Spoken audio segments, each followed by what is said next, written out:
There's something missing. There's room for one more bike.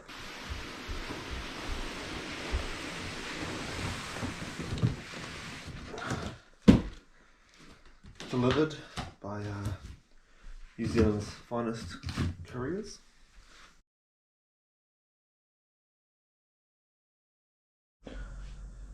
So back in 2018, I brought this bike, which is a Moustache Samidi X-Road. And this was my first bike essentially as an adult, and I'll be honest, my fitness wasn't particularly good at the time, having spent almost a decade working a desk in IT.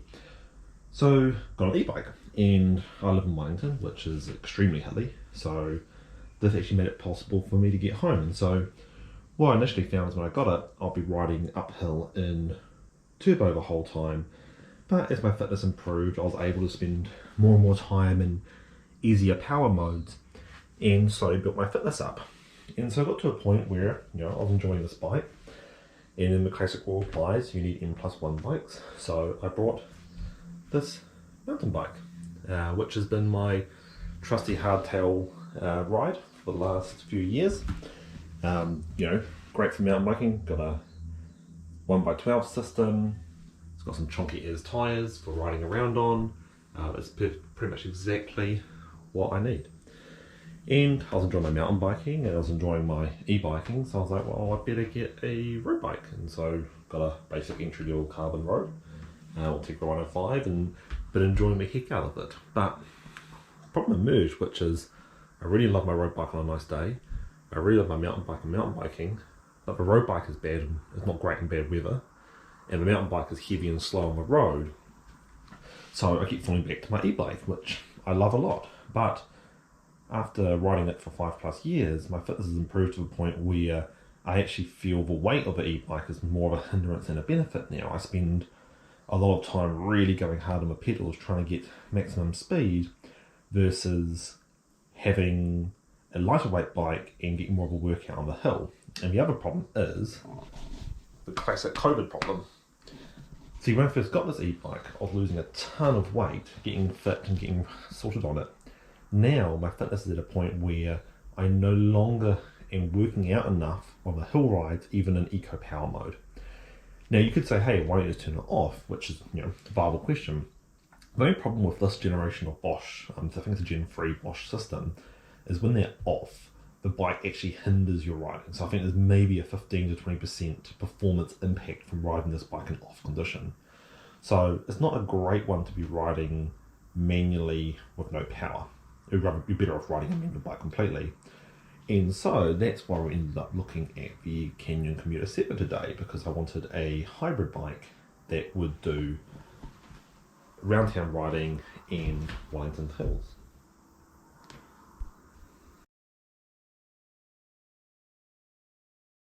Made it.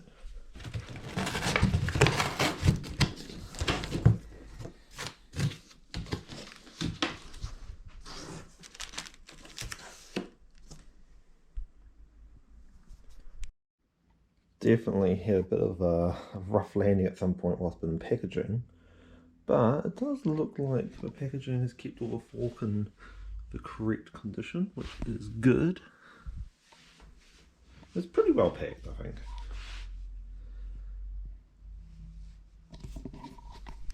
So the bike comes with a quick release skewer, but also a classic hex screw. So this is actually probably preferable for me because I park in town a lot and I want my wheel to be just a little bit harder to steal. Obviously anyone can have a bike tool for this, but just amps it up a little bit. Alright, halfway through the assembly, first impressions. Definitely pays to have a construction bed for your bike assembly. Do recommend that in your home mechanic garage. Credit to Canyon, pretty well explained and pretty well put together. A lot of good quality literature. Basic tools work. I've got my own good tools, but I thought I'd try them out and see how they're going. Torque wrench works. All seems pretty basic, pretty straightforward.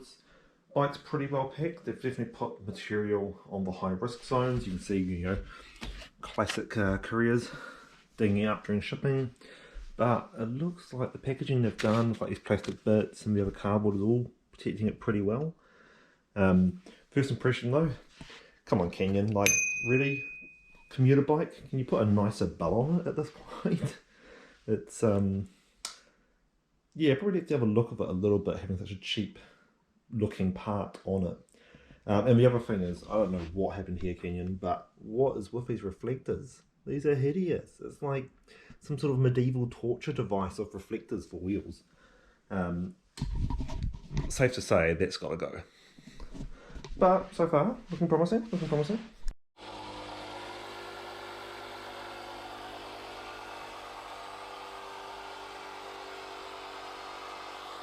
It comes with these reflectors. Obviously, I'm not a real fan. Ideally, they should really have shipped this with a reflective edge, given that it's an urban bike.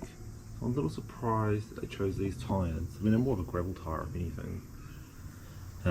They did include this version in the pack, which is direct mount, so it can go on there. But I think I'll pop on some of these guys, which are a little more compact. I've also used those reflective straws. They're pretty good, but I've only got 3 of them at the moment, and I'll probably need to get some more. So I think I'll use these spares for now. I can swap them out later on. So Canyon helpfully includes some free pedals. Look, they're not great, but they're here, so you can ride your bike. It's also quite hard to get bike pedal reflectors with bike pedals with reflectors in New Zealand. So I'll get some better pedals at some point, but for now these will do. So I just realised they gave me 2 bells. Needless to say, this one can stay, this one can go. So, in the process of changing out the front reflectors, or the front rear reflectors, notice this. This doesn't seem right. The spoke is bent from factory, or maybe damaged in shipping, but if it was damaged in shipping, I don't think both would be like that. It almost looks like something a bit stray. Hey Nimbus, you happen. Something went a bit astray with the wheel making process. I mean, hopefully it doesn't cause any issues. But yeah, we'll see how we go. One thing to note about the Canyon Commuter 7 is it comes with the Gates Carbon Drive CDN. Now the CDN is their entry level carbon product, and I kind of wish this bike came with a slightly more premium CDX. So the CDN now has an alloy rear cog, but the front is actually plastic. So supposedly it lasts for a very long time, but I feel for a bike at this price point, it should probably come with an alloy front ring as well, and the slightly more premium CDX belt. That said, when they wear through, eventually, it's supposed to last a long time, we'll see about that. I would certainly replace it with an alloy one rather than a plastic one.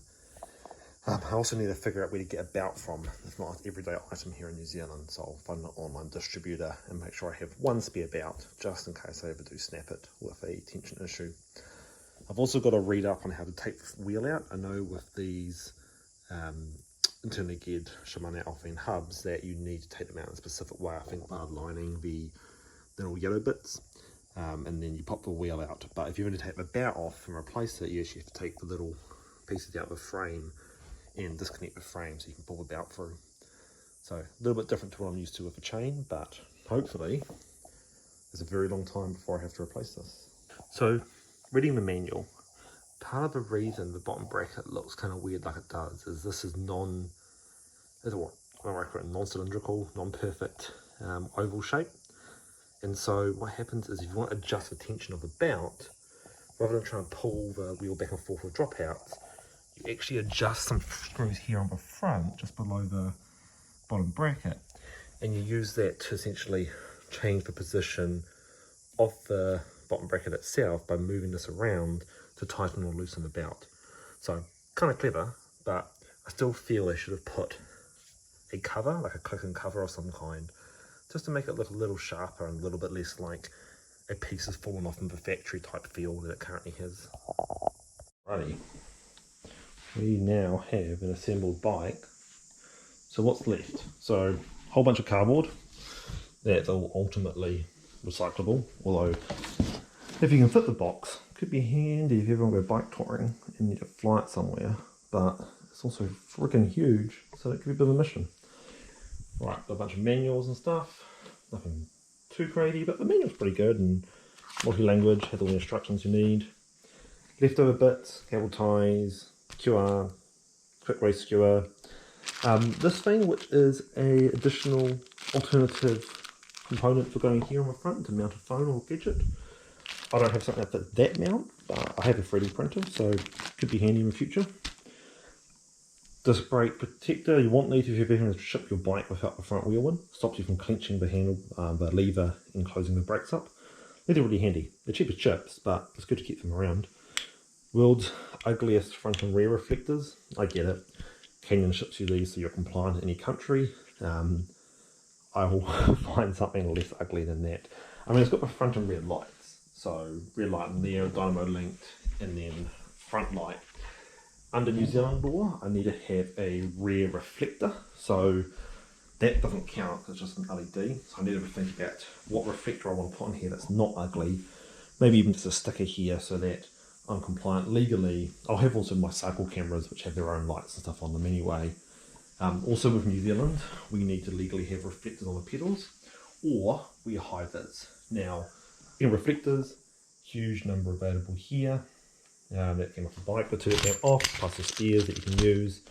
Bike tool, lever, torque wrench, and some Velcro straps. That's always handy for stuff, so hang on to those. And then there's a very minimal amount of permanent rubbish that came out of this, mostly just plastic foam and packaging. It actually packs down a lot smaller, but yeah, nothing too terrible in the scheme of permanent waste. So yeah, and in terms of the bike, first impressions, took the terrible bell off, have an alright bell now. I mentioned the spokish on the front, that could be a problem, but we'll find out. Otherwise, frame seems to be pretty tidy. I don't love this, it's like they haven't, almost feels like there's a frontage missing here. So I'm going to double check the pictures online of the manual and see if that's intentional or not. Because yeah, it just looks, I don't know, I think it looks looked down a bit, it's a bit raw looking. But yeah, a bit weird. I mean, I'm not precious about it, but I'm just a little surprised. And then yeah, rest of the bike looking tidy. All the stickers came off easily enough, which is good. The Alpine hub is actually a bit smaller than I expected it to be. I was kind of thinking it'd be a big boxy thing, but it's pretty tidy, which is nice. So yeah, I think we're pretty much due to give it a test ride. So time to leave the bedroom / bike assembly yard and take it for a spin.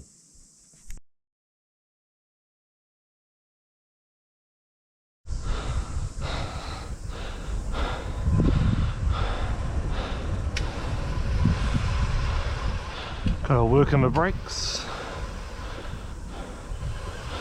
get them to bed in properly.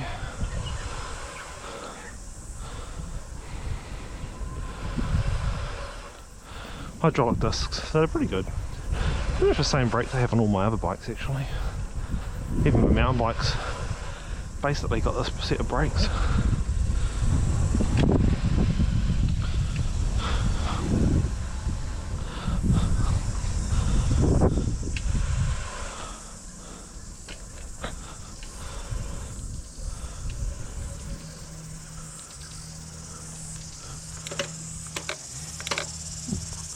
Pretty snappy.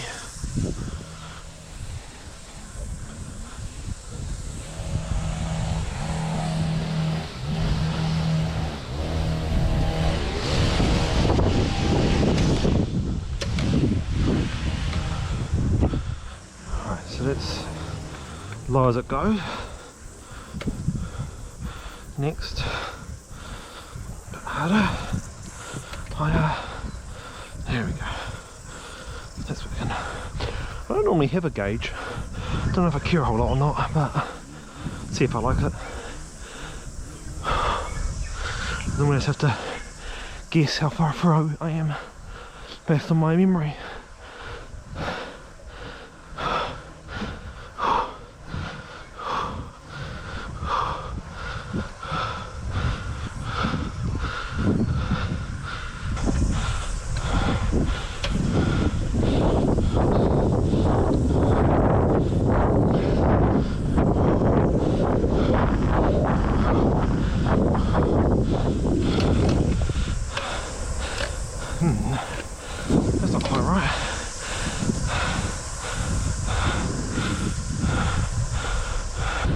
So I've not used an internal gear before, and just getting used to the feel of the shifts.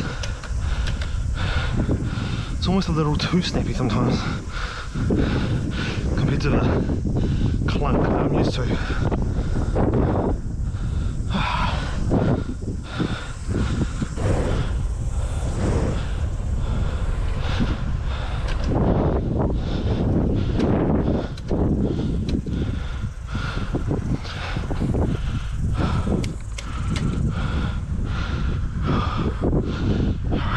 Steep.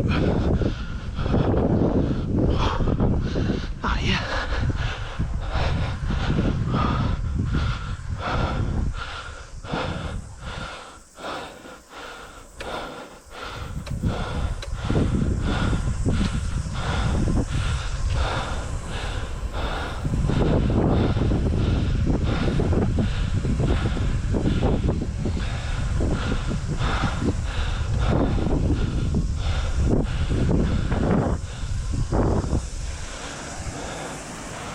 Always pace, double check, and nothing's coming.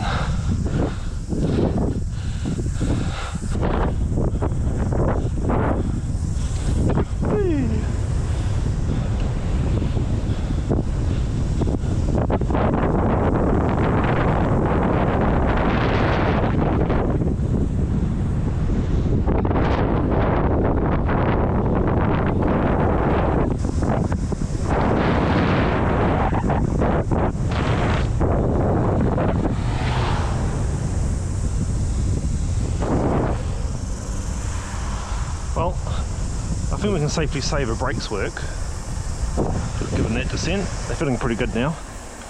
Pads the bed in a bit.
Torch is a little high, aren't we?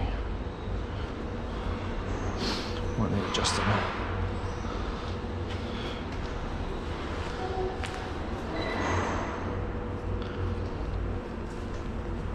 Oh, Jesus, I forgot about that.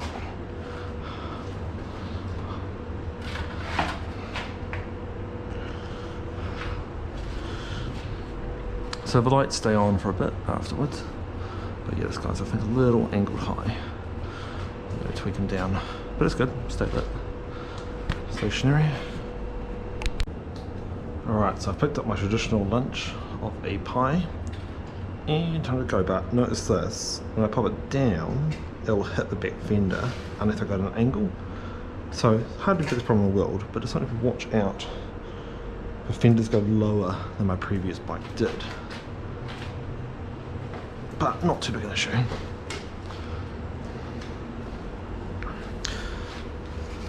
Speaking of fenders, I'm pretty sure this front one has been dented in transit. I was trying to figure out earlier if it was like a feature that's supposed to look kind of like that, but I think it has actually been dinged and it's made it slightly out. I mean, it is what it is. I'm not going to send it back for that reason, especially across the world. It's just, I don't know, mildly annoying. I guess it's what you get with like a Canyon, not having the ability to check it in the store first, and you may get caught out. All in all, it's been a pretty good experience. Alright, and fast shift now, real quick, real quick.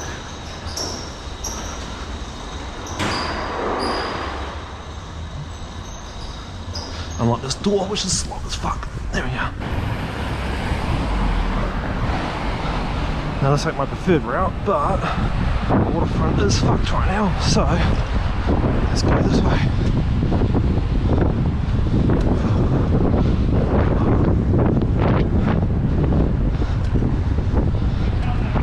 Oh, it's just fast, man. Real fast. Shifts up smooth. Shift down's a little clunky.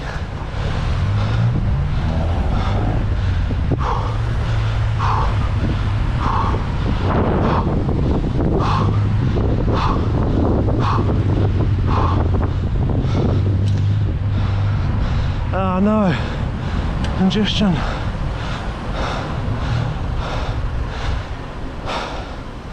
It's always a dicey one as whether you lane split it or not.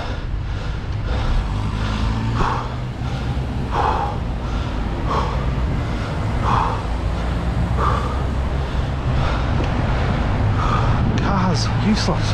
So slow in cities.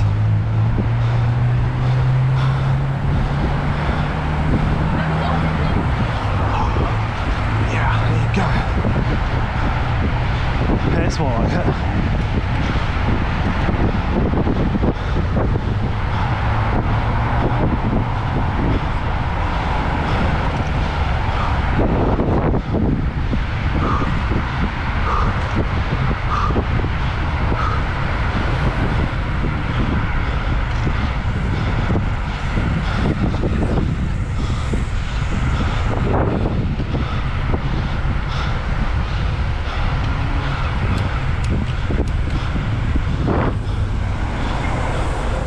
This guy almost ran a red.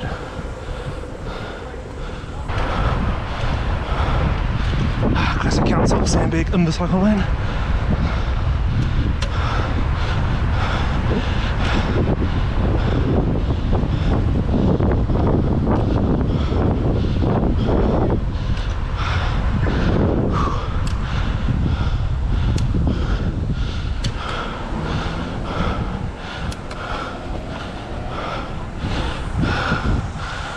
Some sketchy lanes. Fuck.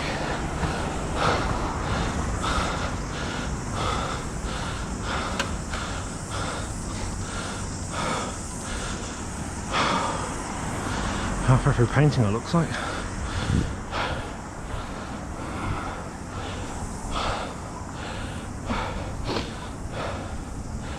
So I went up a gear before, I had a little bit of a clunk on that one. So I don't quite know why. Around the 6 or something gear, there's a bit of a clunk.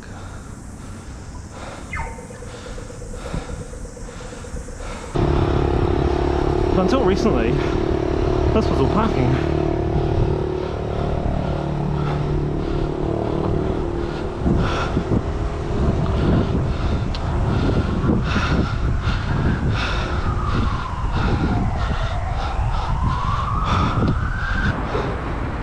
So, second gear, probably close to what my road bike can do, and the easiest gear combination up a hill. So, given I can get that up, this should be fine. But there is one easier gear if it gets too hard.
We'll deviate off the safety of the lane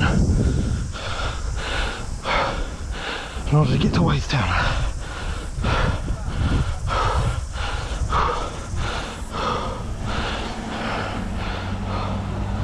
So one neat track, I'm out of lights, I can go one easier, more stationary, kind of cool. Change. Yeah, it's faster shift. Sometimes too fast, but it does feel nice when you get used to it.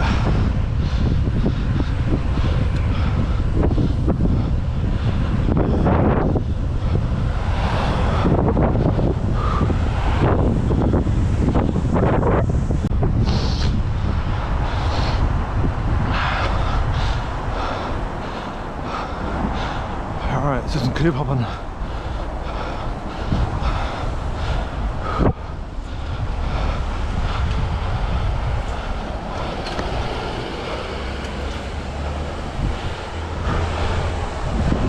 Yeah.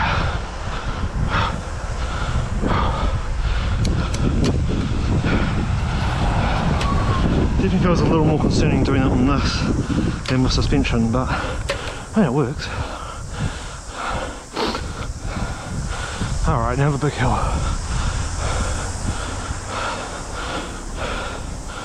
Alright, this is helped to mine.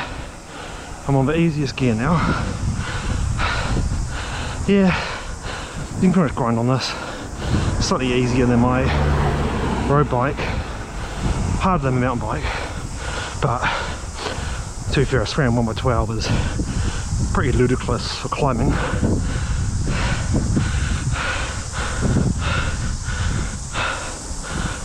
Now I just need to dive for a bit. Just get out here.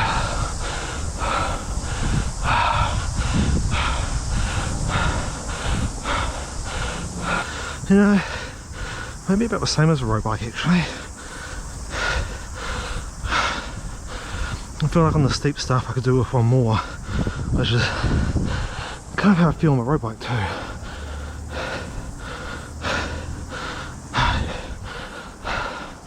I need to look up what percent this hill is.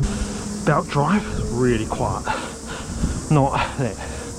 You can probably tell the difference over me dying and a motorcycle revving, but I really don't hear anything rubbing at all.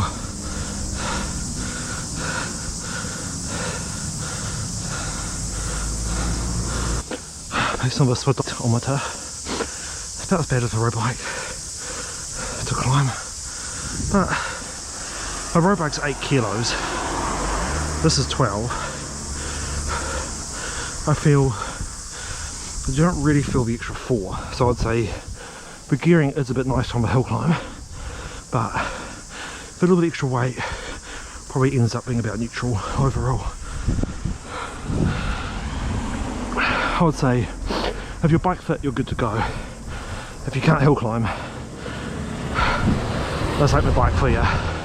Maybe stick to the e-bike. That too probably limits us a bit for bike packing. Having it cycling about channel talks about the RFNA hub, and basically the problem with the ratio of a range isn't great enough to handle a heavy amount of cargo plus a hill climb, and I can probably believe it based on this ride. Moving with tons of cargo, maybe you want to stick like a roll off or something, or run a traditional derailleur with a ratio that you like.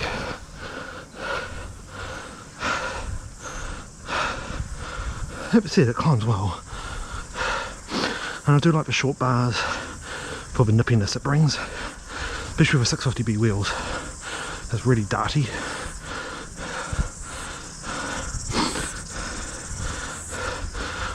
I mean, I've got ultra wide bars, and I've got drop bars on the current bike. This is in between the two, I guess, and it's a pretty good compromise, I think, for traffic. More upright, can see what's going on better, but still got the really reliable mountain bike style brakes, which I appreciate in traffic.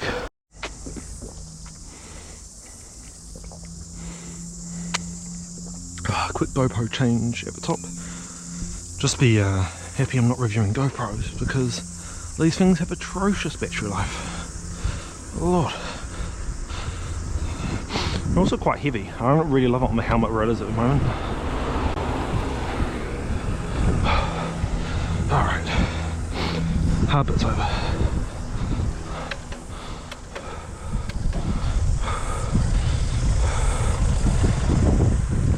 Yeah, I feel gear 5 or 6. I feel like there's a slight bit of rub, like it's not quite fully engaged properly.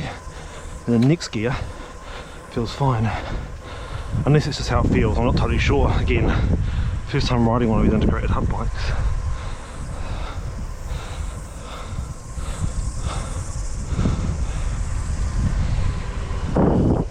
Brakes are feeling good.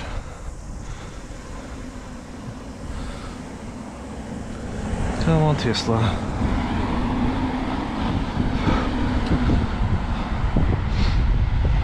Alright, let's send it. Send it, Tesla. Oh no, you're not sending it. I'm gonna catch up. Having to brake.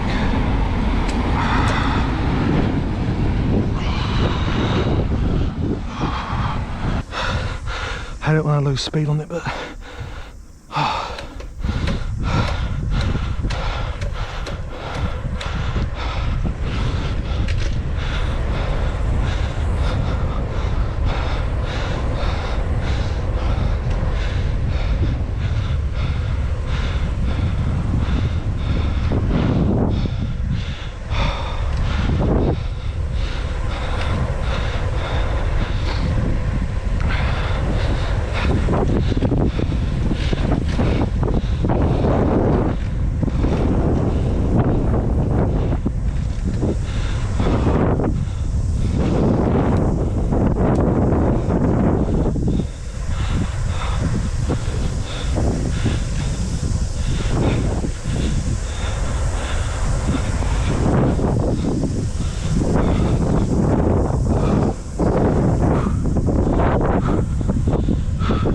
She handles well. Sorry about the sweat. Oh.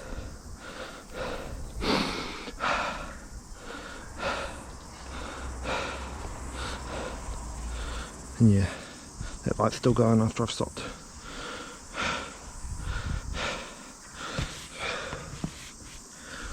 Alrighty. Pretty happy. Good ride. Nice and nippy in traffic. Feels pretty well built. Some sadness with, like, obviously shipping has damaged that, and I'm not totally sure about those front spokes that seem a little dicey. Where are they? Yeah, these two seem a little bit out of alignment, but oh no, sorry, there we are, those two. Yeah, it doesn't seem quite right, but she does ride well.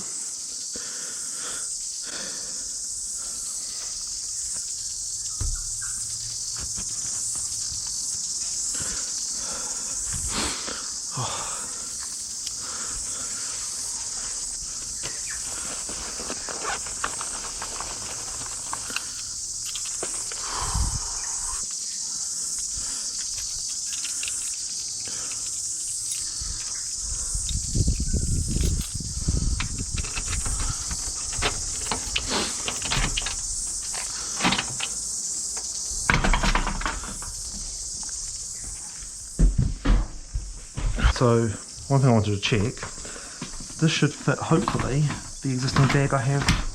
It does. So my Moustache e-bike has an awesome rack on it, which is Ortlieb QL3 I think it is. So I've got this handy bag for supermarket trips, and it latches on here perfectly as well. The only difference is this rack's quite thin compared to the old rack on the e-bike. That's definitely better for a 12 pack of beer. Which I know from experience. Pack of beer, bungee, and you're good to go. This This will work with a beer, but I might have to be a bit careful of how I strap it. Still, great little cargo, bit of cargoability for a bike. Now I just have to figure out where to hang it in the collection. I'm going to have to top and tail someone, I think. So I might top and tail this guy and then hang this next to it. Every time that fender hits the ground, it's quite an annoying little quirk because I can't go straight vertical. Which means I've got to turn and lift.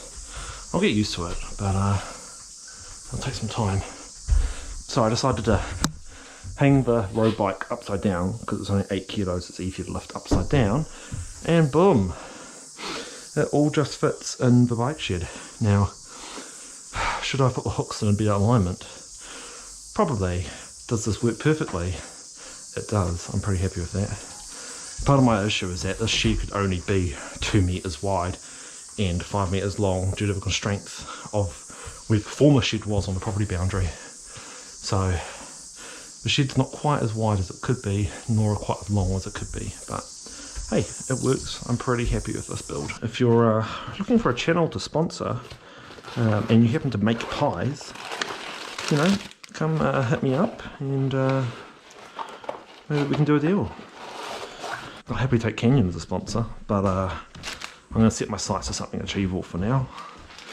Shout out to the folks at 6 and 7s, by the way, for doing some great pies.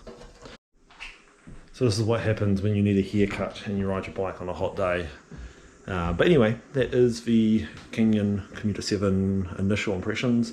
I think it's a real nice bike. Definitely going to take some time to get used to the geared hub. Feels a lot different to the traditional derailleurs that I'm used to. I mean, I love a derailleur for the sportiness. I love the quick shifting, hearing the chain clunk, and absolutely sending on a speed-wise basis. But I really got the commuter because I wanted something that I just had to do almost zero maintenance on during the colder, darker months of the year when Wellington's pretty miserable. Didn't need a belt drive necessarily. I mean, I don't oil my chain a whole heap or clean it a whole heap, and I'm running on tar seals. It's not too gritty and nasty. So I don't know if cost benefit wise it's worth it for me personally with the belt, but certainly as a premium product where I don't have to do any maintenance, it's quite compelling. And I can imagine if you live somewhere with really gritty surfaces like dirt that was destroying your chain, it could be quite compelling and actually might even be a cheaper option than keep going through chains. But yeah, first impressions, pretty decent bike.